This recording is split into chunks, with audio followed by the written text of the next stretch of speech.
Las pensiones por sistema son muy generosas, más generosas de lo que cotizan. En promedio, una pensión te paga un 60% más de lo que has cotizado. Y en estas instalaciones vamos a hablar con dos profesores de la Universidad de las Hespérides sobre un tema que nos va a acompañar, por desgracia, durante mucho tiempo, que es la insostenibilidad del sistema público de pensiones en España. Daniel Fernández, Santiago Calvo, hoy en día, un trabajador que cotiza tiene un valor actual neto negativo dentro del sistema. Es decir, va a recibir más de lo que aporta. Si tenemos un sistema de pensiones que sí está montado sobre un valor actual neto negativo, sí estamos pagando temporalmente ese agujero, trayendo a más agujeros futuros que se van a cubrir con más agujeros futuros. Se presenta como una especie de guerra generacional, jóvenes contra mayores, cuando no es así. Incluso los jubilados actuales están siendo engañados. Estamos ahora mismo en un boom de productividad por la inteligencia artificial y ahí hay una visión muy tecno-optimista sobre el futuro, de incluso economía de superabundancia. En ese contexto, estos problemas dejarían de ser tan acuciantes o aún así merecerían un cierto diseño alternativo. Sería el mismo problema pegando una patada hacia adelante, que es la misma patada hacia adelante que se pretende hacer con la inmigración. Tienes un aumento de productividad muy grande, pues ahora estás cotizando mucho y si estás cotizando mucho estás devengando un derecho muy alto hacia el futuro. Y si es un salto estás muerto. Hola a todos, bienvenidos a un nuevo episodio del podcast que estamos grabando en las instalaciones de la Universidad Francisco Marroquín. Y en estas instalaciones vamos a hablar con dos profesores de la Universidad de las Hespérides sobre un tema que nos va a acompañar, por desgracia, durante mucho tiempo, que es la insostenibilidad del sistema público de pensiones en España. Bienvenidos, Daniel Fernández, profesor de la Universidad de las Hespérides, Santiago Calvo, también profesor de la Universidad de las Hespérides. Encantado de teneros por aquí. Un placer es nuestro. Muchísimas gracias por la invitación, Juan. Ambos sois además directores del Centro Ruth Richardson dentro de la Universidad de las Hespérides, que se dedica a la investigación y la reflexión sobre políticas públicas, y justamente sobre esto vamos a hablar, tomando además como referencia el libro que acabáis de publicar sobre la insostenibilidad del sistema público de pensiones en España, que no deja de ser una especie de compendio, desarrollo de informes que dentro del Centro Ruth Richardson habéis ido publicando sobre las pensiones públicas. ¿Cuál es la tesis esencial de este libro? Porque cuando hablamos de insostenibilidad parece que estemos diciendo que el sistema ya no aguanta más y que por tanto, no sé, a lo mejor el año que viene dejamos de cobrar pensiones, pero no es exactamente eso. A ver, la tesis del libro, como bien dices, no es tanto de que se van a dejar de cobrar las pensiones, porque al final tenéis el sistema público por detrás con los impuestos y es tan fácil como quitar de una partida y llevarse a la otra, que de hecho está sucediendo eso. El problema que encontramos con el sistema de pensiones es más de nivel actuarial, es decir, que las pensiones por sistema son muy generosas, más generosas de lo que cotizan los trabajadores una vez que después llegan a la jubilación. Está calculado por el Instituto de Actuarios Españoles que en promedio una pensión te paga un 60% más de lo que has cotizado. Y esto sucede para todo tipo de pensiones, ya sea que has tenido una carrera laboral más larga, más corta, o el número de años que vas a cobrar o percibir la pensión, porque al final, más o menos, en promedio también, cuando llevas unos 10, 11 años cobrando la pensión, ya has gastado, digamos, todos tus recursos que has cotizado al sistema. Que, ojo, también hay que tener o aclararlo, estamos en un sistema de reparto, eso significa que tampoco es que haya un colchón ahorrado de las cotizaciones. Todas las cotizaciones que se están pagando actualmente se dedican a pagar las pensiones actuales, entonces los trabajadores actuales no están ahorrando, no hay una hucha de las pensiones como tal, y como mucho sí que tenemos ahí un fondo de pensiones, que ya hablaremos después, me imagino, pero que al final a lo que se destina también, aparte de ser muy pequeña la de cuantía, se destina a pagar o comprar deuda pública, no se ahorra genuinamente. Claro, pero aquí uno podría plantearse, precisamente por lo que señalas, que si las pensiones actuales se están pagando con cotizaciones actuales, tampoco tiene por qué haber una correspondencia actuarial entre lo que uno ha cotizado y lo que uno percibe, porque uno percibe en función de lo que pagan los actuales y esos que pagan hoy en el futuro percibirán en función de lo que paguen en el futuro. Es como si dijéramos, las prestaciones del sistema sanitario público van en aumento con el paso del tiempo. Yo pagué unos impuestos y ahora a lo mejor,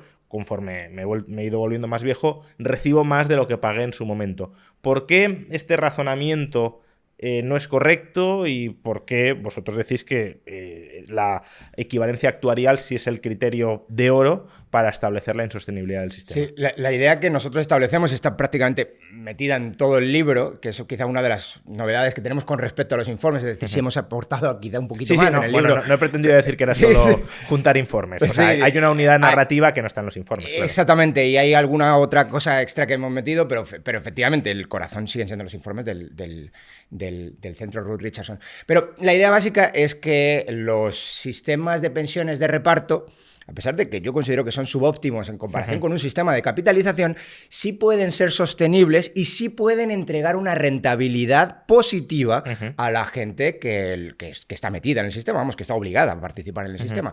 Y esa rentabilidad positiva tiene que ver con la masa salarial, a la velocidad que crece la masa salarial en el país. Entonces, si la masa salarial crece rápido, y la masa salarial está muy vinculada también a cómo crece la economía, si la economía y la masa salarial crecen rápido, se puede entregar una rentabilidad, una rentabilidad positiva a todo aquel que participó en el sistema en el pasado. Por lo tanto, la idea que nosotros tenemos es que actuarialmente esto sea sostenible, y para hacerlo sostenible, el tipo de interés que reciben los participantes del sistema público de pensiones tiene que igualar a largo plazo el crecimiento de la masa salarial de la economía. Como calcular la masa salarial a veces es un poquito más, y sobre todo estimarla a futuro, es un poquito más complicado, y lo que tendemos a hacer mucho más es a estimar el PIB hacia el futuro, y como ambas variables más o menos crecen en la misma proporción, pues la idea es que, con una regla bastante rápida y sencilla, decir que igualemos el tipo de interés que reciben los pensionistas con el crecimiento a largo plazo de la economía.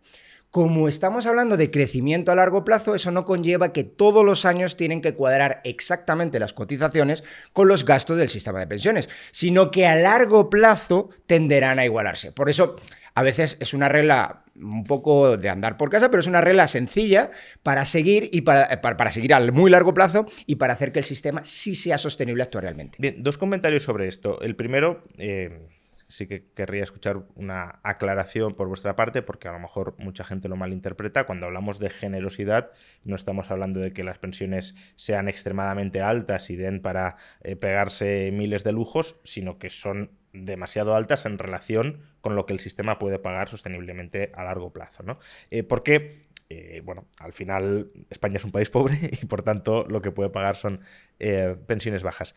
Entonces, bueno, si podéis hacer un comentario sobre esto. Y lo segundo, claro, cuando estamos diciendo que el sistema es sostenible, si conseguimos revalorizar las pensiones en función de lo que aumenta la masa salarial, claro, la masa salarial puede aumentar también, por ejemplo, vía inmigración. Puede aumentar porque hay más gente trabajando y cotizando. ¿Hasta qué punto eso es sostenible? Porque, claro, los que cotizan hoy, mañana se convierten en receptores y, por tanto, eso requiere una evolución exponencial de esa masa salarial por número de cabezas, ¿no? Tenemos un ejemplo en Suecia bastante interesante en relación con la primera pregunta, y es que ellos de facto utilizan esa regla de oro de las pensiones y entonces tienen en cuenta los activos del sistema y los pasivos del sistema y los equilibran. Bien, ¿y por qué lo han hecho así? Pues en los años 90 se hicieron la pregunta no de cuáles son las pensiones que queremos tener, porque evidentemente a nosotros nos gustaría que las pensiones fuesen mucho más altas de lo que son ahora, sino cuáles son las pensiones que nos podemos permitir como país. Esa es la cuestión. Entonces, desde ese punto de vista, España es muy generosa pagando pensiones.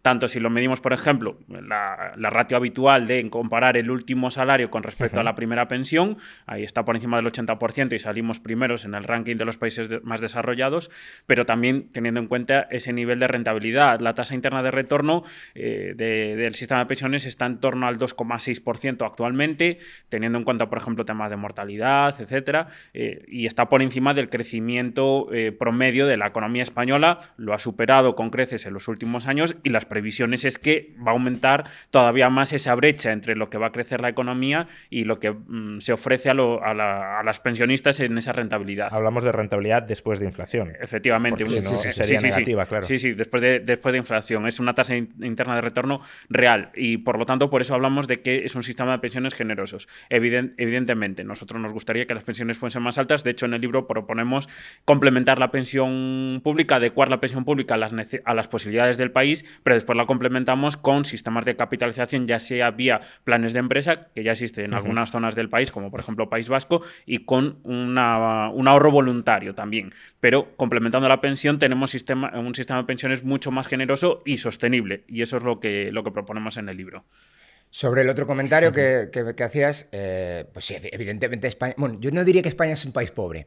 Diría que España es un país en proceso de empobrecimiento que todavía sostiene suficiente capital para hacer la economía suficientemente productiva para no tener pobreza de verdad, de hambre. O sea, a ver, cuando hablo de pobre me refiero a en relación a los países con los que a veces nos comparamos, sí, ¿no? Sí.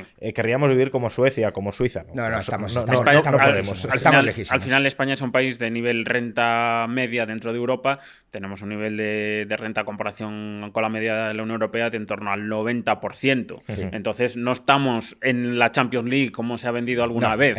Ni somos un cohete. De Europa no estamos, pero todavía en la del mundo todavía estamos bien. Claro, pero igualmente te descuelgas, ¿eh? O sea, quiero decir, igualmente si te comparas con otros agregados mundiales, la economía mundial sigue creciendo y la nuestra no, en términos per cápita. Claro. Entonces, bueno, visto eso, claro, si lo que queremos son pensiones de país de primera división y estamos bajando a la segunda o a la segunda B, pues entonces ahí claro que no se puede. Cuando hablamos de generosidad del sistema de pensiones, hablamos de generosidad con respecto a lo que el país puede pagar. Y lo que el país puede pagar, ya lo hemos más o menos explicado con lo de la masa salarial, es demasiado elevado. Cuando vemos cómo se han ido moviendo la pensión promedio y cómo se ha ido moviendo el salario promedio en los últimos 20, 30 años, es casi insultante. Cuando vemos incluso cosas como, que eso también lo incluimos en el libro, como los índices de pobreza por grupo etario, es clarísimo que los índices de pobreza más bajos de todo grupo etario está en los jubilados en España. Entonces, todas estas cosas te dan una idea de que hay una redistribución, quizá que la redistribución a partir del sistema de pensiones quizá nos hemos pasado de frenada un poquito. Y ese pasar de frenada lo podemos ver con esos indicadores sociales generales o directamente en el sistema de pensiones. Entonces, para conseguir un equilibrio actuarial, es posible que las pensiones tuvieran que bajar hoy entre un 20 y un 40%. Y eso ya te da una idea también de hasta dónde tendrías que llevar la potencial reforma de un sistema de pensiones. Y con respecto a la inmigración, eso es. Sí que es cierto que al final, cuando entra más personas, pues están cotizando y evidentemente eso pues aumenta los ingresos del sistema.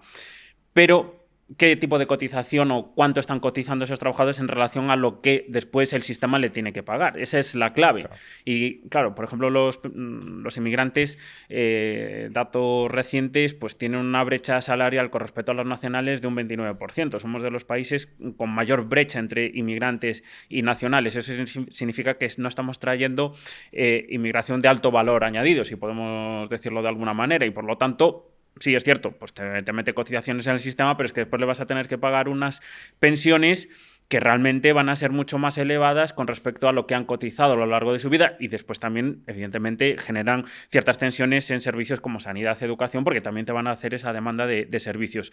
Hay que tener en cuenta que al final, en términos promedios, esto no afecta a todos los deciles de renta, pero el que sostiene el decil de renta que sostiene el estado del bienestar es el 10% más rico. En promedio, es cierto que después vamos al detalle, a los microdatos, y es más o menos el 50% que sostiene al otro 50%, pero está claro que, dado el nivel salarial de los inmigrantes, especialmente de los de fuera de la Unión Europea, son receptores netos del estado del bienestar y por lo tanto no te están haciendo una contribución como para garantizar que van a cubrir la pensión que van a recibir en el futuro. Lo podemos ver también con otro, ya aplicado, ese principio general aplicado específicamente al sistema de pensiones. El sistema de pensiones pretende ser contributivo, pero tiene elementos redistributivos y además cada vez son más grandes. Si tú tienes una parte si estás trayendo inmigrantes que cotizan relativamente poco, la rentabilidad, como hay elementos redistributivos con la parte más baja de la distribución del ingreso, los elementos redistributivos tenderán a primar en el sistema de pensiones sobre los contributivos. Y si eso es así, significa que su rentabilidad del sistema, de la rentabilidad particular de esos grupos del sistema de pensiones es todavía más alta que la de la población general. Por lo tanto, lo hace todavía más insostenible los términos que hemos aplicado al principio principio como que hemos llamado en el libro la regla de oro del sistema de reparto, que sería básicamente lo que hemos dicho antes, que la rentabilidad del pensionista no supere el crecimiento a largo plazo de la economía. Por plantearlo desde un enfoque complementario, porque al final es lo mismo pero visto desde otra perspectiva, en términos promedio lo que estamos diciendo es que hoy en día un trabajador que cotiza y que devenga derechos pensionales tiene un valor actual neto negativo dentro del sistema. Es decir, va a recibir más de lo que aporta. Para todos los grupos sociales. En promedio, claro. Luego cada uno será, podrá ser por los elementos distributivos, a lo mejor es distinto. Pero en promedio, desde luego, es así. Con lo cual, si traemos a más cotizantes, estamos aumentando el valor actual neto negativo agregado de todo el sistema. Entonces, aquí lo que me gustaría plantearos es, a veces se suele describir, y no me parece una descripción necesariamente negativa, pero es verdad que en algunos elementos puede ser imprecisa, el sistema público de reparto como un esquema Ponzi. Necesitamos cada vez más cotizantes para seguir pagando las pensiones. No tendría por qué ser así, porque ya habéis dicho que puede haber equivalencia actuarial, pero claro, si tenemos un sistema de pensiones que sí está montado sobre un valor actual neto negativo, sí estamos pagando o cubriendo temporalmente ese agujero, trayendo a más agujeros futuros que se van a cubrir con más agujeros futuros. Ahí sí es un esquema Ponzi puro. Sí, al final el sistema de reparto no es bueno o malo per se. Es malo en tanto en cuanto está mal diseñado, que es por lo que estamos hablando y es el hilo argumental del libro, por lo que estamos comentando, de que al final pues promete mucho más de lo que aporta o de lo que recibe por parte de los trabajadores, ¿no? Entonces, tampoco me gusta hablar de esquema Ponzi o sistema piramidal, porque al final es un problema de diseño, no es tanto del sistema en sí. Entonces habrá que arreglarlo de alguna manera. ¿Y cómo lo podemos arreglar? Pues al final con pensiones menos generosas.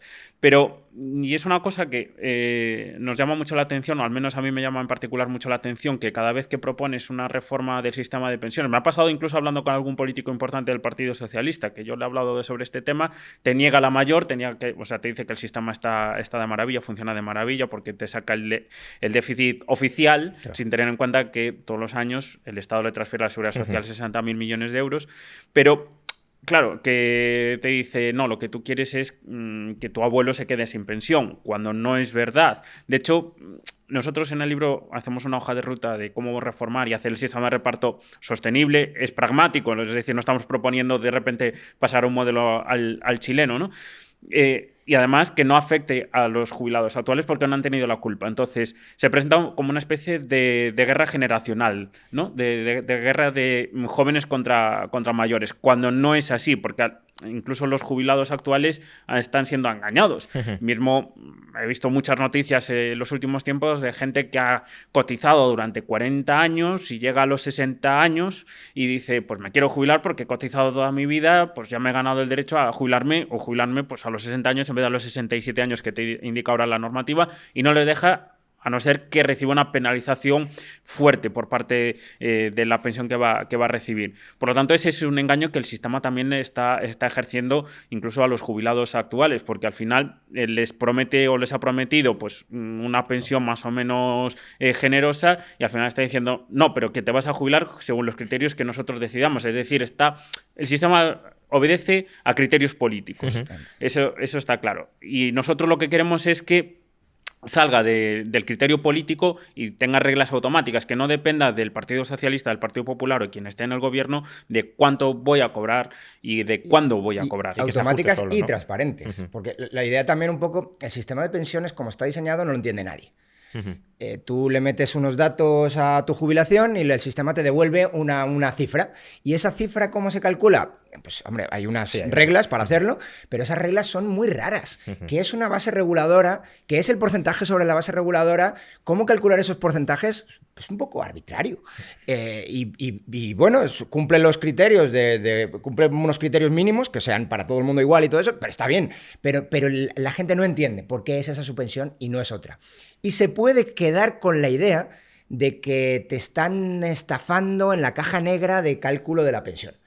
Por eso también lo que proponemos es un sistema como el de Suecia, y gracias también un poco a todos los aportes que hizo en su día también John González, al que le hemos a que le hemos robado varias cosas, o pedidos prestados, mejor. De hecho, nos hace el prólogo él, en el que decimos, bueno, ¿por qué un sistema de cuentas nacionales? Porque un sistema de cuentas nacionales sigue siendo un sistema de reparto que yo sigo considerando subóptimo en comparación con uno de capitalización, pero en cualquier caso, dada la situación que tenemos en España, probablemente es la única salida posible, ya no políticamente, que los políticos que se peleen entre ellos, sino económica y técnicamente, sin dejar a alguien en la estacada, sin dejar a alguien pues un poco desnudo después de haber pagado durante mucho tiempo las contribuciones de las jubilaciones de otras personas. Por lo tanto, la transparencia ¿en qué se basaría? Pues en vez de esas bases reguladoras y cosas raras, en tantos euros he metido al sistema, y se llama cuenta nacional porque en realidad no está ahí, es noción, no realidad, y esos euros nocionales se van acumulando. Al acumularlo en una cuenta virtual, la mejor manera de llamarlo es virtual, que también lo llamamos así en el libro, al acumularlo en una cuenta virtual se genera una correspondencia entre lo que la persona ve que ha aportado al resto y lo que el resto le debe a esa persona, le debe de esa manera un poco también un reclamo sin una forma de hacer efectivo el reclamo. Bueno, como si hubiese invertido en deuda pública al final. Exactamente, al final es lo mismo, porque la deuda pública está con euros y después de esos euros hay un tipo de interés también, que también podemos hablar del tipo de interés nacional. Entonces, bueno, nosotros creemos que esas reformas posiblemente no es el óptimo al donde querrías llegar pero claro, también lo bueno es enemigo de lo perfecto es enemigo de lo bueno, y si vamos a lo perfecto y se nos cae la reforma, pues mejor hacer algo factible. Claro, yo cuando os hablaba de esquema Ponzi no me refería a necesariamente que todo sea esquema Ponzi, sino que, claro, si tú tienes un sistema actuarialmente en déficit y lo cubres con gente, atrayendo gente que también aporta más eso déficit, sí es Ponzi, eso sí es Ponzi por definición, ¿no? Lo que pasa que, y esto lo vinculo con la siguiente pregunta, que además Santiago ha esbozado el asunto, claro, hay un contraargumento muy, muy escuchado y que yo creo que enlaza con lo que te decía ese político del Partido Socialista, y es, pero bueno, ¿por qué tenemos que cubrir el déficit de la seguridad social dentro de la seguridad social? Es decir, actualmente la seguridad social casi no tiene déficit porque le transferimos dinero de fuera del resto del sistema. Entonces, es un poco artificial decir, no, la seguridad social es un ente separado que tiene que pagar las pensiones solo a partir de cotizaciones, y si no lo hace tiene déficit y es insostenible, cuando perfectamente podemos pagar las pensiones o el extra no cubierto por las cotizaciones con impuestos que cobramos al resto de la ciudadanía. Que así es como se está haciendo ahora mismo y como parece que quieren seguir haciendo en el futuro. ¿Por qué vosotros consideráis que esto, que puede conducir a que cuadren las cuentas, es decir, vale, sí, España ahora tiene un cierto déficit público, pero no es un déficit público ni mucho menos insostenible en el conjunto del Estado, y además si subiera impuestos, por ejemplo, que pueden ser las propuestas de algunos, pues podría cuadrar las cuentas o incluso tener superávit, pagando pensiones tan generosas o más que las que se pagan ahora? ¿Por qué creéis que esto no es incompatible con vuestra afirmación de que el sistema es insostenible? A ver, es un problema de coste de oportunidad. Evidentemente, al final nos estamos cargando la parte contributiva del sistema porque ahora ya se financia, buena parte se financia vía impuestos. Y claro, esos impuestos pueden servir para financiar las pensiones, para financiar políticas de vivienda o para bajar los impuestos. Pero como los más cosas. O para más cosas, evidentemente. Pero al final, como los políticos han decidido que es una prioridad nacional, esto sí que es una prioridad nacional, el pagar las pensiones, y al final también actualizarlas con el ritmo de la inflación, del aumento de los precios, bueno, pues estamos dedicando cada vez más recursos al sistema de pensiones. Y después también por una cuestión demográfica, que ya lo estamos viviendo actualmente y lo vamos a vivir todavía más en el futuro más inmediato. Y es que actualmente gastamos en pensiones en torno al 13% del PIB. Las estimaciones apuntan que vamos a tener un nivel de gasto de aquí a los próximos 20 años del 17% del PIB. Y alguien podría pensar, bueno, es que es verdad, se van a jubilar ahora la generación del baby boom, la generación más numerosa, y vamos a tener ese problema durante 20 años, lo podemos más o menos capear, nos endeudamos un poco y ya está, y que después ya va a pasar. Pero no, es un nivel de gasto que llega al 2050 y se mantiene ahí en el 17% del PIB. ¿Y cuánto significa esto en gasto público? Pues aproximadamente el 50% del gasto público. Actualmente se lleva un tercio del gasto público, se va a llevar el 50% a las pensiones. Claro, con el resto del 50% tienes que pagar sanidad, que también va a aumentar el gasto en sanidad, porque la persona que se jubila Se jubila porque tiene cierta edad y también va a demandar no solo pensión, sino también servicios sanitarios. Educación, bueno, podemos gastar menos en educación, eso está por ver, pero podremos gastar menos en educación porque hay menos gente joven. Y después el resto de políticas, defensa, que todo el mundo nos está pidiendo aumentar el gasto en defensa, nosotros no lo aumentamos en buena parte porque no podemos gastar más porque no tenemos capacidad para hacerlo. También, pues transferencias a comunidades autónomas, también, evidentemente, ahí está País Vasco, Navarra, Cataluña ejerciendo presión en el Congreso y ahí tienes que, digamos que comprar los votos en el Congreso y eso te cuesta mucho dinero. Y al final, pues las partidas que más sufren son las que, digamos, que están más orientadas a los jóvenes. Por ejemplo, si tú observas el presupuesto de las administraciones públicas en los últimos 30 años, las únicas partidas que han caído en términos reales son vivienda y defensa. Vivienda. Estamos en una situación de crisis de vivienda que en buena parte viene porque tampoco hay presupuesto para gastar en vivienda. Pues ese es el coste de oportunidad y ese es un problema. Sí, lo podemos pagar vía impuestos el sistema de pensiones, pero a costa de renunciar a mucho. Es decir, que aquí hablaríamos más de una insostenibilidad económica o incluso social, ¿no? Seguimos exprimiendo a los jóvenes para mantener pensiones que no se pagan por sí mismas, entre comillas. De hecho, los jóvenes sufren ya el tipo impositivo más alto, de en torno al 45%, cuando llegan a los 30 años. Y otro elemento bastante curioso, que al final, después de redistribución de la renta, que ejerce el Estado a través de impuestos y servicios, el grupo con mayor nivel de renta disponible es el de los más mayores.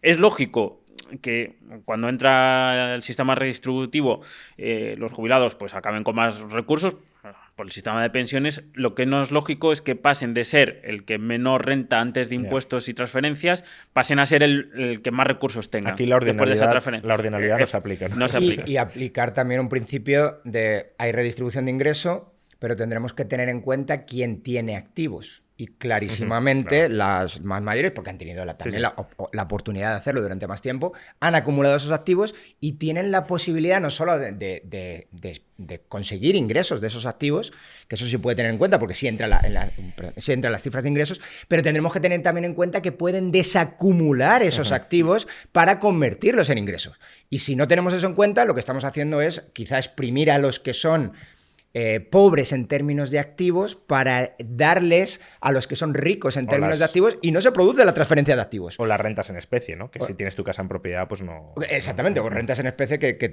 también podrías computar a la hora, pero las rentas en especie yo creo que sí se computan. Pero bueno, yo lo veo también, tu pregunta, Juan, desde un punto de vista también de diseño de sistema.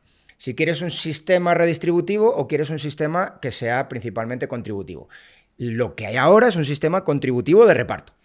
Y vamos paulatinamente quizá hacia una especie de pensión básica universal. No estamos ahí todavía, pero con lo que se está implementando a largo plazo parece que vamos a eso. Y pues es otra opción, yo creo que es una opción todavía peor que la actual, pero es otra opción. Simple y llanamente a los mayores cuidarlos o transferirles una cantidad determinada de ingreso y esa cantidad determinada de ingreso que cumpla un mínimo para que no entren en pobres. Lo que pasa es que aquí hay como una especie de contradicción de narrativas, ¿no? A mí un sistema de pensión mínima universal frente a uno contributivo de reparto tampoco me parece especialmente mal, pero estamos diciendo por un lado que el sistema es insostenible porque paga pensiones muy altas y por otro que vamos a un sistema de pensión mínima, pero yo creo que a lo que vamos, coincido, es a un sistema de pensión universal mínima demasiado alta para que el sistema la pueda pagar, ¿no?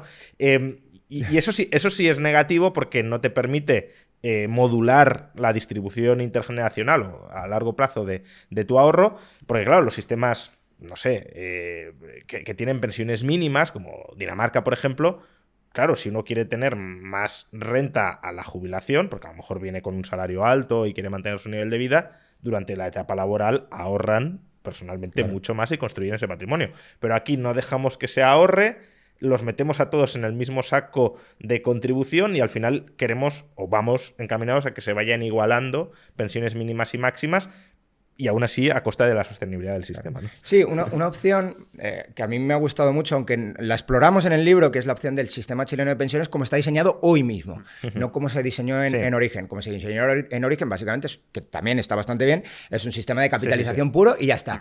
Ahora se han ido metiendo con los años un sistema de capitalización con una contribución más alta, porque había problemas, porque la contribución era bajísima, sobre todo porque había que hacer la transición hacia el sistema y había que pagar las antiguas pensiones, pero en cualquier caso creo que está transicionando bien. Y se han metido una pensión básica universal suficientemente baja y con suficientes incentivos al ahorro como para que nadie quede descolgado en la tercera edad. Pero si quieres vivir bien y tener unos ingresos altos, te preocupes durante tu juventud de acumular activos. Para mí ese es el sistema perfecto. Ese sistema, por cierto, yo creo que lo tenemos ahora mismo cerrado en España. Lo tenemos cerrado al menos en los próximos 20 o 30 años hasta que hagamos una transición a otro sistema, a no ser que queramos generar bolsas de pobreza brutales a corto plazo. Sí, que al final... nosotros si observamos cualquier otro país de nuestro entorno, todos tienen algún sistema complementario. Hablábamos antes de que al final nosotros proponemos pues complementar la pensión de reparto con algún tipo de ahorro. Y España es de los pocos países que no tiene un segundo o un tercer pilar que se basa. El segundo pilar es el de complemento con rentas de trabajo, un plan de pensiones asociado a la empresa, y un pilar tercero que es ahorro voluntario. Pues España no tiene ninguno de los dos. Es más, ha ido en la dirección contraria. Pues por ejemplo, antes te podías deducir hasta 8.000 euros en el IRPF por aportaciones a planes de pensiones. No me gustan particularmente los planes de pensiones, pero bueno, es una forma de ahorrar o tener un complemento para tu pensión pública. Bueno, pues se ha reducido esa deducción a los 1.500 euros y además se está haciendo un mensaje, una narrativa por parte de la clase política de que eres insolidario casi si ahorras, ¿no? Y la única forma o vehículo de ahorro que se está produciendo o se ha producido históricamente en nuestro país ha sido a través de la vivienda. Es un activo ilíquido que al final que no te produce pues esa renta para complementar la pensión, a diferencia de otros países que pues, no tienen unas tasas de propiedad tan elevadas, sobre todo en la generación más mayor, y sí que tienen vehículos de ahorro. Y por lo tanto, al final, esto nos conduce a menos complementariedad del sistema de reparto de pensiones y por eso, al mismo tiempo de que tenemos un sistema generoso, dadas las circunstancias de país, pero al mismo tiempo, pues incluso tenemos bolsas de pobreza entre los pensionistas y tenemos incluso pensiones no contributivas que no llegan a cubrir el mínimo. Entonces, es un poco la contradicción del sistema que es tal el diseño tan nefasto que tenemos del propio sistema que al final podemos tener lo peor de un sistema muy generoso y lo peor de un sistema que no llega a ciertas capas de la población y por lo tanto tampoco es que proponemos un sistema que de la noche a la mañana dejamos desamparados a una bolsa de jubilados que cobran esas pensiones no contributivas. Por ejemplo, pensiones contributivas que también son reducidas. Y un ejercicio que hacemos de simulación es ver qué hubiera pasado con las contribuciones en España, con el nivel de contribuciones en España en un sistema como el chileno. Es decir, si hubiéramos guardado realmente, apartado ese dinero y lo hubiéramos invertido. Y lo que vemos es que la pensión sería muy similar, pero completamente sostenible. Claro. Entonces, la idea es, quizá podríamos tener el nivel de pensiones actual sin generar tensiones intergeneracionales. Sin quitárselo a los jóvenes. Depende cómo lo quieras, de forma técnica o de forma... Pero estamos diciendo lo mismo. Efectivamente. Además, un apunte sobre el caso chileno, que cuando se habla del sistema de pensiones chileno, que los jubilados en Chile pues tienen un nivel de vida inferior al de España, por ejemplo... Hombre, es que hay que ser justos. Cuando entró en vigor el sistema chileno, la renta chilena era una fracción de la española y ha crecido mucho en los últimos años y también hay buena parte de explicación del crecimiento chileno gracias al sistema de pensiones de capitalización, porque eso te genera un aumento de la capitalización de la economía, un aumento de la productividad porque hay más dinero, más fondos para invertir en la actividad productiva del país. Y la cotización era mucho más baja, ¿no? Sí. Que ha ido subiendo, pero aún así sigue siendo mucho más baja. Bueno, has generado el mercado de capitales más profundo de Hispanoamérica. Sí, que eso liga con lo que decía Santiago de cómo influye sobre el crecimiento, ¿no? Claro, vosotros, para viabilizar el sistema que tenemos, aparte de otras reformas para volverlo más transparente y más equitativo, pero para cuadrar las cuentas, planteáis, lo habéis dicho, un recorte de las pensiones progresivo, ¿no? De las condiciones de jubilación, etc.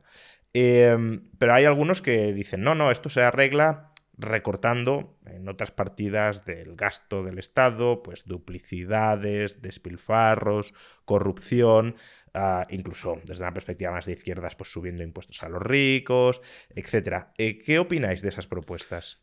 No llegan y... A ver, no dan los números. Es muy fácil. El déficit contributivo del sistema está en torno a los 60.000 millones. Nosotros si sumamos subvenciones a la Iglesia, a los partidos políticos, el gasto en trabajadores eventuales o de cargos políticos que hay, bueno, pues sumando todo ese gasto burocrático recortable de alguna manera, llega a 40.000 millones. Todavía necesitamos otros 20.000 millones. El ingreso mínimo vital. Sí, absolutamente. Absolutamente que son cosas que también, se deberían de ir mañana, pero que aún así no te da ni para nada. El déficit general del sistema son 70.000, el déficit contributivo son 63. Si metes ayudas a la Iglesia que pagan la concertada, pues tienes que aumentar el gasto por otro lado. Claro, también, efectivamente. Sí. Pero vamos, que quiero decir que eso hay que hacerlo, pero el agujero del sistema de pensiones es cada año más grande. Hoy es de 70, teniendo en cuenta los elementos no contributivos, de 63 por ahí, teniendo en cuenta los elementos solamente contributivos, pero es que esto crece todos y cada uno de los años. Es decir, por mucho que tú quieras quitarte y recortar todo lo demás, sigue habiendo un agujero y sigue el agujero siendo creciente. Por lo tanto, eso no soluciona absolutamente y después nada. Y estamos hablando del agujero. Lo otro estamos hablando de cuál es el gasto total, que no te vas a poder quitar del todo. Y estamos aquí hablando solo del agujero, no del gasto en pensiones, porque el gasto en pensiones es muchísimo más de 70. Eso es solo el agujero. Claro. Y después también otro elemento interesante, ¿no? Porque ya no solo ese agujero que hay, sino ¿quién está pagando el sistema de pensiones? La Administración Central, a través de los fondos de la Seguridad Social, pero es la Administración Central en esencia, ¿no? Y en este caso, incluso la Administración Central, cuando llega la hora de repartir los recursos, porque la mayor parte de los ingresos tributarios los recibe la Administración Central, pero a través del sistema de financiación autonómica, etcétera, hace repartos a otros niveles de administración, pues después de hacer todo ese reparto y después de hacer esa transferencia también a la Seguridad Social, se queda con un margen de menos de 50.000 millones de euros. Ese es el margen real que, digamos, a libre disposición que tiene la Administración Central para mover partidas. Esos 50.000 millones de euros, como ya decíamos, no te llega para cubrir prácticamente nada y sobre todo si quieres aumentar o mantener el nivel de otras partidas presupuestarias, y ese es el nivel de gasto que está previsto que aumente el sistema de pensiones de aquí a los próximos 20 años. Porque, bueno, este argumento, aunque fuera cierto, es decir, aunque pudiéramos cubrir el déficit contributivo con recortes de partidas superfluas, sigue teniendo el mismo problema del coste de oportunidad del que hablábamos antes, ¿no? Si conseguimos ahorrar 40.000 millones, ¿por qué gastarlo en pensiones? ¿Por qué los dirigimos ahí y no los diriges a la sanidad? 40.000 millones al año son 200.000 viviendas públicas al año. Bueno, coste de 200.000 que probablemente se quede corto, pero bueno, pongamos 150 o 125.000 viviendas públicas al año. Oye, pues ¿por qué mantener las pensiones y no dar Estarías vivienda? Duplicando el stock, el flujo de vivienda anual que hay ahora mismo, imagínate. O sea... Sí.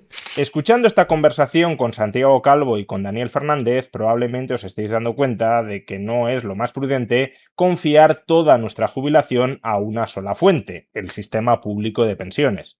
Pues bien, si quieres ir construyendo tu patrimonio personal a largo plazo para no depender únicamente del sistema público de pensiones, una plataforma de inversión a través de la cual puedes hacerlo es Indexa Capital. Con Indexa Capital puedes construir un patrimonio a largo plazo mediante carteras globalmente diversificadas de fondos indexados con un coste total medio de solo el 0,5% anual, una de las comisiones con diferencia más bajas de todo el mercado. Y las comisiones bajas importan, porque cuanto menos le pagas a una plataforma, más dinero permanece invertido generándote rentabilidad. Y las carteras de Indexa, al ser carteras de fondos globalmente diversificadas, han proporcionado durante la última década rentabilidades medias anuales cercanas al 10%. Y recuerda además que las aportaciones a sus planes de pensiones reducen la base imponible del IRPF. Esto es especialmente interesante para los trabajadores autónomos, que pueden aportar hasta 5.750 euros anuales. De tal manera que, por ejemplo, un autónomo que se esté enfrentando a un tipo marginal del IRPF del 45% podría ahorrarse cada año casi 2.600 euros en el IRPF, al tiempo que está invirtiendo en estos fondos globalmente diversificados. Si quieres registrarte en Indexa y comenzar a construir tu patrimonio personal de cara al futuro, podrás hacerlo a través del enlace que aparece en la caja de descripción del vídeo o en el comentario destacado. Y ahora sigamos escuchando a Daniel Fernández y Santiago Calvo. Bien, entonces, ¿estáis diciendo que el sistema es insostenible económica o socialmente? Pero claro, esto parece más un desideratum de que cambien las cosas, es decir, creemos que el sistema no es intergeneracionalmente justo o equitativo, pero en cuanto a visibilización de los problemas, ¿en qué se materializa esa insostenibilidad? Por ejemplo, por concretar la pregunta, si en 30 años no hay ninguna reforma del sistema público de pensiones y seguimos con las mismas prácticas de ir parcheándolo como hasta ahora, pues vamos destinando más recursos al déficit contributivo, etcétera, ¿qué veremos? ¿Cómo será el país? ¿Qué consecuencias palpables experimentaremos? El peor caso posible es una quiebra. Es un caso duro, pero es un caso que está... No quiero decir que sea la primera posibilidad, pero es una posibilidad. La salida a la griega de esto es durísima. Y es durísima porque en vez de hacer una política de largo plazo con un cambio suave de las condiciones, y sobre todo el cambio va a ser abrupto. Y un reparto equitativo entre generaciones, claro, y dentro de cada generación. Exactamente. Lo que vas a tener es pues lo que pasó en Grecia, efectivamente, pues de la noche a la mañana un recorte de un 30, un 40% de la pensión. Sin margen de adaptación. Y sin margen de adaptación. Y esto es durísimo. Es durísimo a muchísimos niveles. Y la propia quiebra, si es que se llegara a dar el caso, ojalá no, pero la propia quiebra genera una caída dentro de la dinámica de los propios ingresos del sistema. Por lo tanto, evidentemente, el golpe va a ser mucho más duro que una transición gradual. Por lo tanto, esta es la alternativa de seguir cerrando los ojos o poniéndonos las orejeras de los burros y tirar para adelante como si aquí no pasara nada. Y de hecho, nosotros hemos llamado el libro Elefante en la habitación porque probablemente, a mi parecer, es el mayor problema económico que tenemos ahora mismo en España. Y nadie está hablando políticamente de esto. En ámbitos políticos nadie toca esto. Incluso muchas veces en ámbitos económicos y financieros es algo incluso relativamente secundario. Y yo no consigo concebir que alguien que esté preocupado por las políticas públicas en España no esté diciendo este es nuestro principal problema. Pero, ¿y de qué más? Si no llegamos a la quiebra, que... Bueno, es un escenario, pero a lo mejor no es el central si los políticos siguen, bueno, pues lo que han venido haciendo hasta ahora. ¿Qué veremos? ¿Veremos recortes? No a lo mejor quiebra, pero sí de la noche a la mañana, como pudo ser 2011 o 2013. Veremos un deterioro progresivo de todos los servicios públicos corregidos y aumentados como hasta la fecha. Es decir, ¿hacia dónde vamos? ¿No? A ver, ya solo por poner alguna cifra, se supone que estamos en récord de afiliaciones o afiliados, más de 22 millones. Nunca en la historia de nuestro país ha habido tantas personas pagando una pensión o pagando las cotizaciones, y resulta que el sistema pues está peor que nunca en términos de déficit contributivo o de déficit del sistema, ¿no? Entonces eso ya es una señal de que aún con récord de ingresos del sistema no cuadra las cuentas. Entonces, pensar de que aquí a 20, 30 años no vamos a tener algún tipo de shock, ya sea exógeno o endógeno, que reduzca el número de afiliaciones o aumente la tasa de paro, pues es bastante ilusorio, ¿no? Quien considere eso.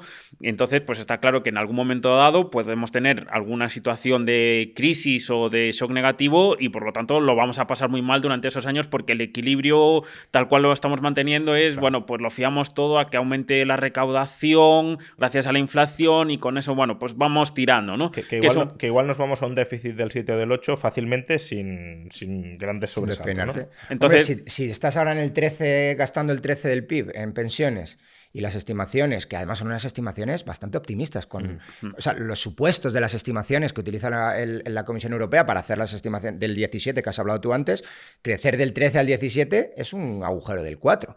Si ya estamos en torno al 3, más un 4, es el 7 de déficit que estás hablando tú. Sí, pero eso con máximo de afiliación. Sí, y eso con máximo de afiliación. Si se te hunde la recaudación, bueno, claro, se te hunde, tampoco digo crisis 2007-2008, pero si una recesión un poco más grande de lo habitual, pues claro, pierdes 1, 2, 3 puntos, te vas 7, 10 fácilmente, sí, ¿no? Entonces, claro, esa situación es bastante compleja, ya para empezar. Y después, si no tenemos una gran crisis, al final ya lo estamos viendo ahora, ¿no? Las políticas actuales, al menos, que es, por un lado, aumentar las cotizaciones a la seguridad social, y por otro lado, el limitar la cantidad de pensión que puedes recibir al alza. Entonces, al final te quedas en un sistema, pues, que todo el mundo va a recibir una pensión bastante similar, y te cargas ya no estamos cargando la contribuibilidad del sistema, porque también quien haya cotizado mucho tiene limitada su pensión. Eso por un lado, y aún por encima le estás aumentando, por otro lado, lo que tiene que ir cotizando. Entonces ese es un poco el camino. Pagar más, jubilarte un poco más tarde, medidas paramétricas, ¿no? Que se dice. O sea, recortar la rentabilidad del sistema, pero no equitativamente, sino un poco de manera no transparente, claro, y sobre ciertos grupos. Entonces el camino es reducir en parte la generosidad del sistema, pero sobre todo a esas personas que han cotizado más, que en principio han ganado, sí que se han ganado ese derecho a recibir esa pensión, y no tanto a esas personas pues que no han cotizado lo suficiente, ¿no? Entonces yo creo que ese es un poco el camino, es lo que aspiran a que con esto pues ir tirando, y si acaso pues mover la edad de jubilación, aumentarla, lo que decía, medidas paramétricas, es decir, mover los parámetros del sistema sin corregir los problemas de diseño del sistema. Sí, hay una cosa que también comentamos en uno de los capítulos, que es cómo se ha ido modificando la cuña fiscal a lo largo de los años en España. La cuña fiscal es un término para mí perfecto, que recoge básicamente los impuestos al trabajo, ya se llamen impuestos o contribuciones, y como hay todo un debate sobre si la contribución es un impuesto o no, pues lo llamamos cuña fiscal y se acabó el problema, y es básicamente todo lo que el Estado te obliga a contribuir, aunque tú no quisieras. Entonces, esa cuña fiscal en España era bastante más baja que la europea en el año 2000. Era aproximadamente igual que la europea en el año 2018. 2018 es el año que entró el gobierno actual. Y hoy es bastante más, bueno, tampoco es una brutalidad más alta, pero claramente más alta. Entonces, la pregunta es hasta cuánto puedes hacer eso. ¿Cuánto más puedes incrementar los ingresos del sistema de pensiones sin generar un malestar social, que ya lo estamos viendo, un malestar social bastante evidente sobre cuánto estás contribuyendo y cuánto esperas sacar de aquí? Entonces, por el lado de ingresos, yo creo que ya te has topado con un límite. Por el lado de los gastos, lo que ha venido haciendo desde el año 85, que es la primera gran reforma, es ir limitando o cambiando los parámetros del sistema para disminuir su generosidad. Entonces, y excepto probablemente las últimas dos grandes reformas, exacto, que es 2021 y 2023, que son las que nos han generado esto también hay que hablarlo, porque el sistema era insostenible en el 2018, sí, pero es que en 2021 y 2023 todos los elementos dos grandes elementos que limitaban muchísimo la escalada de los costes del sistema de pensiones se eliminaron probablemente en una reforma única, en el sentido de aumentar de forma brutal la rentabilidad del sistema de pensiones, incrementando, como hemos venido hablando toda la entrevista, incrementando la insostenibilidad del mismo. Por lo tanto, cuidado, porque las reformas que se han hecho han ido todas en la misma dirección, excepto las dos últimas, que han ido a incrementar muchísimo la insostenibilidad del sistema. Sí, que de hecho es una crítica que se suele hacer, ¿no? De decir, bueno, que estos agoreros que llevan no sé cuánto tiempo alertando de que el sistema de pensiones va a quebrar, que va a caer, y que de facto ya ha quebrado porque ha cambiado continuamente las reglas del sistema, y recalculando de cuánto era la pensión que recibía cada jubilado, porque entraba con unas condiciones de que solo te tenían en cuenta los 2 últimos años y ahora se tienen en cuenta los últimos 25, por ejemplo. Eso es un recorte de la pensión, no explícito, pero sí implícito. Por ejemplo, pues ese tipo de reformas que hemos visto a lo largo de estos últimos 40 años hasta el año 2021 y el año 2023, pues han ido siempre en la misma dirección de tratar de recortar derechos a los pensionistas. Por eso decimos que también esto no es una cuestión de guerra generacional, sino que también el sistema ha afectado a los jubilados. Lo que pasa es que en estos últimos años el partido en el gobierno, o los dos partidos que ocupan el gobierno ahora mismo, pues han ido en la dirección contraria y en aumentar lo que se paga en pensiones a costa de los trabajadores. Han decidido que tiene que ser así el sistema, y esto a costa pues de esa cuña fiscal que no para de aumentar. España ya está entre los 10 países desarrollados con una mayor cuña fiscal, o también vemos que desde el año 2018 claramente lo que cotizan los trabajadores y lo que pagan en IRPF ha aumentado prácticamente en un 15% frente a su salario real neto, que ha descendido un 3,3% en el mismo periodo de tiempo. Entonces, cada vez vamos a pagar más impuestos, más cotizaciones, a cambio de tener una menor renta disponible. Sobre esto os quería preguntar ahora, porque Dani ha dicho antes, bueno, que podemos sacar de ingresos ya está más o menos topado y entonces se puede corregir desde el lado de los gastos. Y Santiago ahora ha dicho, bueno, pues lo que vemos es salarios estancados, salarios netos estancados, salarios antes de impuestos crecientes, bueno, tampoco es una barbaridad. Muy pero ligeramente, sí. Pero claro, toda la ganancia ex ante se la comen los impuestos. Pero estamos ahora mismo, España todavía no, pero a lo mejor se suma en un boom, aparente boom de productividad por la inteligencia artificial, que además aún no se notan las cifras, pero parece como que nos vamos a meter en ello y que se puede acelerar, ¿no? Y ahí hay una visión muy tecno-optimista sobre el futuro de incluso economía de superabundancia. En ese contexto, estos problemas dejarían de ser tan acuciantes o aún así merecerían un cierto diseño alternativo. Estamos en el mismo... O sea, sería el mismo problema pegando una patada hacia adelante. Que es la misma patada hacia adelante que se pretende hacer con la inmigración, que es exactamente la misma dinámica aplicada a casos diferentes. Tienes un aumento de productividad muy grande, pues ahora estás cotizando mucho, y si estás cotizando mucho estás devengando un derecho muy alto hacia el futuro. Por lo tanto, a lo mejor hoy solucionas la papeleta, pero volvemos al caso de si estamos en un Ponzi o no estamos en un Ponzi. Al no ser actuarialmente sostenible esto, los incrementos de productividad te van a generar, o el incremento de productividad es infinito. A eso me refería, claro. Si fuera así, sí que podrías sostenerlo sin ser Ponzi, ¿no? Pero tiene que ser infinito. Bueno, tiene que ser o sea, hacia el infinito, ¿no? Sí. O sea, la idea es, si tienes un salto de productividad. Sí, si es un salto, no. Si es un salto, estás muerto. Porque no estás muerto, te estás ha en la dado misma vida situación, 20 claro. años. Entonces, bueno, la pregunta es un poco cómo va a afectar la inteligencia artificial. Y puede seguir incrementando la productividad, pero la pregunta una vez más es a qué nivel va a incrementar la productividad y a qué nivel vas a incrementar tú las pensiones. Entonces, una vez más volvemos a la pregunta original, que es, ¿actuarialmente es esto sostenible o no es sostenible? De hecho, es una de las cosas que nosotros le hemos metido mucho foco en hacerlo durante todo el libro, es decir, la regla de oro del sistema de reparto. Regla de oro es crecimiento de economía. Y ahora veamos cuál va a ser el crecimiento de economía y vemos cuánto te podemos pagar a ti. Pero no lo hagamos al revés. Veamos cuánto te podemos pagar a ti con criterios políticos y luego vemos cuánto le podemos sacar del bolsillo al otro. Eso funciona muy mal. Hagámoslo al revés. Oye, ¿habrá crecimientos de la productividad? Perfecto. Entonces, metemos un tipo de interés nocional a los euros que tú has metido al sistema, y una vez que sepamos que efectivamente ha crecido la economía, te devengamos un derecho a participar del crecimiento de la economía. Eso es, bajo mi punto de vista, es un sistema de pensiones sostenible, no perfecto, porque para mí sigo prefiriendo con mucho un sistema de capitalización, pero dado lo que tenemos y dado que queremos un sistema de reparto y que parece que políticamente no hay otra opción, esto es perfecto. Claro, porque bueno, si va a haber tal aumento de la productividad gracias a que el capital se vuelva tan hiperproductivo, pues mejor ser propietarios. Yo digo... Hombre, y mejor además, porque además tenemos un problema grave de falta de capital. De falta de capital para meterle en la energía, para meterle en los centros de datos. O sea, que no podemos meter a la gente, que no conectamos a la gente a la red eléctrica. Que eso en parte es, como dedicamos cada vez más recursos a las pensiones, no tenemos recursos para otro tipo de infraestructuras y eso se va a agravar.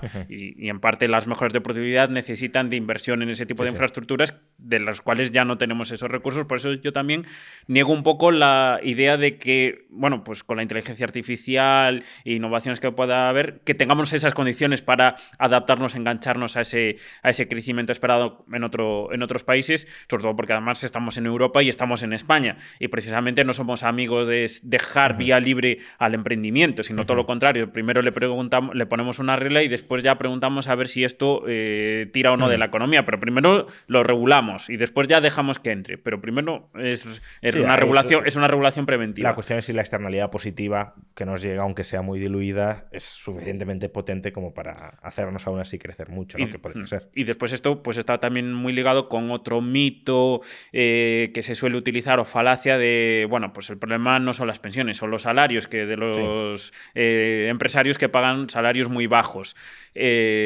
Bueno, también nos gustaría que los salarios fuesen muy altos, tenemos un problema de productividad en nuestro país, pero vale, supongamos que aumentamos los salarios. Y lo que decía Dani, al final estás prometiendo unos derechos futuros más elevados, entonces estás dando la patada hacia adelante. Sí, recibes más cotizaciones actualmente, pero también tienes que pagarles unos derechos mayores a esos trabajadores, a no ser que evidentemente generes unos recortes o produzcas unos recortes en el sistema de pensiones y topes esas pensiones. Es la única manera y, por lo tanto, al final todas las soluciones tienden a tratar de cuadrar esa regla de oro del sistema de pensiones, de lo que te entra por lo que te sale, o teniendo en cuenta el crecimiento de lo que te está entrando, y eso es lo que te puede crecer las pensiones. Porque además, si lo consigues transmitir bien, incluso a los propios jubilados, lo que se podría decir es, bueno, los incrementos de productividad vas a ser parte tú de ellos. Es decir, te vamos a hacer partícipe gracias a que incrementa la economía y te va a incrementar el tipo de interés nocional sobre tus aportaciones. Y podría ser perfectamente superior al crecimiento del IPC. Ahora mismo se vinculan al IPC. Pase lo que pase, si no incrementa la productividad, se vincula al IPC y una vez te has jubilado, tu pensión real ya está congelada. Ya está, exactamente. Entonces, pero claro, eso tiene un coste brutal en términos de flexibilidad, que es lo que estaríamos buscando, en términos de flexibilidad para no quebrar o para no ahogar las otras partidas del presupuesto. Entonces, la idea es, si la cosa va bien para todos. Y si la cosa va mal para todos. Pero tú no puedes comprar una estabilidad a costa de los demás. De empeorar aún más a los demás. Habéis mencionado que siendo uno de los temas más importantes, o quizá el más importante de la configuración de las políticas públicas en España, es un tema del que se habla muy poco, ¿no? Y al mismo tiempo, no lo habéis conectado en vuestra exposición como tal, pero sí en el libro, pues habéis, otros comentarios que habéis soltado es, bueno, pues si hay ahora un aumento de productividad, le pegamos la patada hacia adelante 20 años, o cada vez los pensionistas van a ser más, están siendo cada vez más y por tanto son un grupo protegido y en principio a ellos no les interesa, aunque bueno, también habéis matizado que podría ser el caso según cómo se reforme, pero que en principio no les interesa que se abra ese melón, porque si ellos van más o menos mejorando, pues quizá cómo evolucionan otros grupos sociales les importa menos. ¿Cómo encaja todo esto? Es decir, ¿por qué siendo el tema más importante o uno de los más importantes no está ni en la agenda de los políticos, que esto a veces se explica porque, bueno, es impopular recortar las pensiones, vale, pero tampoco en la agenda de los ciudadanos? Porque, a ver, por buscar otro ejemplo, la vivienda no está en la agenda de los políticos.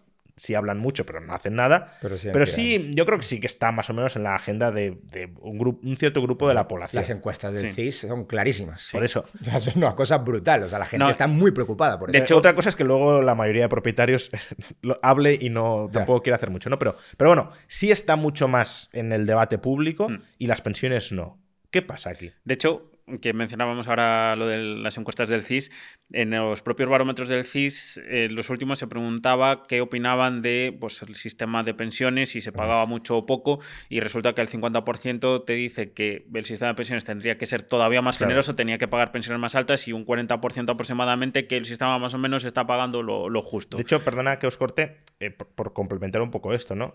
Las pocas movilizaciones que hay o ha habido respecto al debate de las pensiones ha sido justamente para esto, para pedir pensiones más altas, pensiones mínimas, no sé si era de 1.200 euros mensuales, e incluso adelantar la edad de jubilación, es decir, de avanzar en la dirección de darle más generosidad al los datos que está dando Santi no me los sé de memoria, pero son algo así como el 50% de la población cree que las pensiones están en el punto más o menos que deberían estar. El 50% que están más bajas. Están más bajas, 40% que están bien y 10% que deberían bajar. Sí. O sea, 90% de la gente cree que el sistema de pensiones o está bien como está, que no, ya hemos visto que esto es un desastre, o que debería todavía ser más generoso, que es básicamente la quiebra del Estado que estábamos hablando antes. Y yo creo que tiene que ver con un elemento puramente extraeconómico. O sea, al final hay pocos morales universales. No hay demasiados morales universales, pero sabemos que hay unos cuantos. Y entre ellos está el cuidado de la gente que no puede valerse por sí misma. Niños y adultos, adultos de tercera edad. Es decir, lo que llamamos tasa de dependencia de una manera un poco más fea a los economistas. Pero claro, si tú tienes ese moral universal y tú vas a hablar en términos no de posibilidades y económicos, sino en términos morales, la batalla está perdida. Porque es alguien que ya no tiene capacidad de generar, al menos con su trabajo, un ingreso. Y si lo planteas en esos términos, y esos son los términos, por desgracia, de la política, la política no son términos técnicos, la política son cómo ganar una elección y eso se basa básicamente en sentimientos. Esa es la y clave. si te explotan partidísticamente o de forma política tus sentimientos y tu moralidad más innata, estás perdidísimo. Bueno, estamos perdidísimos todos, vamos. Es que ya no vas ahí de votantes de 9 millones, algo más de 9 millones de personas, de electores, y evidentemente no vas a hacer nada en contra que te va a perjudicar, porque tú lo que pretendes, o el político lo que pretende, no es maximizar el bienestar de los ciudadanos, sino ganar las próximas elecciones y retener el poder o ganar el poder, ¿no? Y al final esto también se resumía mucho hace unas semanas en un programa de televisión, que una persona jubilada decía que, bueno, con un gobierno me había subido 1 euro la pensión y con otro 100 euros. Pues claramente voy a votar al que me ha subido la pensión 100 euros. Y ese es lo que ve el pensionista, de cuánto le ha subido la pensión, y ese es el partido político al que va a apoyar. Es que ahí, en realidad, aún era peor porque hay una ilusión monetaria brutal, ¿no? Es decir, me han subido 1 euro con estabilidad de precios, me han subido 100 con una brutal inflación. O sea, que tampoco era una ganancia real, ni mucho menos equiparable. Pero bueno, si me pagan más con inflación, yo ya estoy más feliz que si no me pagan más sin inflación, ¿no? Y que incluso es un poco... Pero una vez más explotando debilidades en el entendimiento del ciudadano promedio de qué está ocurriendo. Es decir, escondiendo la realidad. Bueno, es que es un poco la diferencia, tú hablabas del programa, es un poco la diferencia entre sentarte aquí y hablar de estos temas en estos ámbitos o sentarte en La Sexta y hablar de estos temas. O sea, que es muy diferente, ¿no? Es exactamente lo mismo. O sea, es un poco, si vas a analizar técnicamente el problema y vas a intentar ponerle una solución, o si vas a moralizar y hacer activismo político. Y hacer activismo político con un problema de política pública, técnico. Porque, de hecho, todavía es peor, ¿no? En el sentido que estáis mencionando, no es que no se toque el tema porque a nadie le interese tocarlo, es que se toca para envenenar, envilecer y captar votos en la dirección contraria, ¿no? Claro, lo que decía antes, el ejemplo del político, que me estaba diciendo que tú lo que quieres es que tu abuelo se quede sin pensión, cuando no es así la realidad. Ya no hay forma de hablar. Y ya no hay forma de hablar, porque te está entrando en otro plano del debate. Pero incluso digo, ya no entre políticos y técnicos, que también, por supuesto, sino incluso dentro de la competencia política, si surgiera algún partido que dijera, oye, pues mira, esto hay que reformarlo, etcétera, los otros se lo van a comer con patatas con mucha facilidad. Solo hemos visto un partido que, en cierto modo, sí que propone reformar el sistema de pensiones, lo que pasa que no está a nivel nacional, no sé si tiene intenciones o no de presentarse a las elecciones generales, que es Alianza per Catalunya, que sí que al parecer son críticos con el sistema de reparto tal y como está diseñado, y sí que proponen un sistema de cuentas nacionales. Claro, lo que pasa es que después, al final, quien te condiciona las elecciones no son este tipo. A lo mejor este partido político sí te puede condicionar, pero no sé hasta qué cierto punto puede condicionar el diseño del sistema de pensiones, pero hoy en día, tal y como está diseñado el sistema, está claro que los grandes partidos no van a tocar el sistema de pensiones, salvo que venga la Unión Europea en algún momento dado y sea una solución a la griega. Si no, va a ser muy o muy a la complicado. Nuestra en 2011 y 2013, sobre todo 2013, ¿no? O sea, te presionan las finanzas públicas, porque al final es un poco lo que estabas hablando antes. Oye, como estamos en un momento dulce de la economía, pero estos momentos no son infinitos. En algún momento te viene una caída cíclica de la actividad económica. Cuando te viene una caída cíclica de la actividad económica, vamos a ver que el rey está desnudo. El rey está desnudo es que el sistema es insostenible. Como cuando lo veamos y se nos pongan blanco sobre negro y además se cierren los mercados de capitales para la deuda española, en ese momento vienen los sudores fríos. Y en ese momento viene, ay, ¿qué hubiéramos hecho en el pasado? Lo que sea.